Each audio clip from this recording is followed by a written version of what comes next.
আপনারা সবাই দেখি ভিডিওতে আপনাদের নিজস্ব গার্ডেন দেখান, আপনারা কি কি গার্ডেনে ফলান এগুলো দেখান।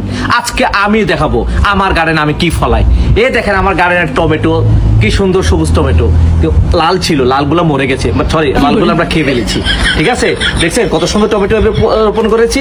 আসেন, এই দেখেন কদু, কদু কয়টা আছে? একটা, দুইটা, তিনটা, চারটা কদু স্টিল আছে, মানে ওইটা আছে আর কি। আর বাকি যেগুলো আছে সেগুলো আমরা খেয়ে ফেলেছি, প্রায় 6-7টা খেয়েছি। ঠিক আছে, আসেন আমার গার্ডেনে আর কি কি আমি ফলাইছি আপনাদের দেখাবো। আসেন, এই যে দেখতেছেন আপনারা, আমরা উড়ে দেশি উড়ি, বুঝছেন? এই বীজগুলো আমি দেশ থেকে এনেছিলাম। কত সুন্দর, কি সুন্দর চকচক করতেছে উড়িগুলা, দেখতেছেন? হ্যাঁ, এই মোটা মোটা বানা হয় আপনার উড়িগুলা। ঠিক আছে, বিসিও অনেক মোটা। ঠিক আছে, আসেন আরো দেখা হয় আপনাদেরকে। এই যে খিরা দেখছেন, খিরা, এই যে খিরা দেখেন, খিরা, এই যে খিরা প্রায় 2টা ধরেছে, বাট এই গাছটা মরে গেছে কারণ এখানে পর্যাপ্ত পরিমাণে আমি আপনার লুক আপটা করতে পারি না, সেই জন্য মরে গেছে আর কি। আপনারা যারা ব্লগিং শেষ নেই কিছু করতে নেই, ওই যে তুমি মেহমানদারি তাইলে আমার গরো, তুমি আইয়া উড়ি লাগাইছো, তুমি টমেটো লাগাইছো, তুমি কদু লাগাইছো, তুমি যেন যাও ও জায়গা হো তোমার। হ্যাঁ, জীবনে কোনোদিন গার্ডেনিং করছিলাই না?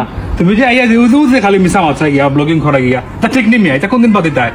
হ্যাঁ, কোনদিন বাদ দিতে হয়? টিকটক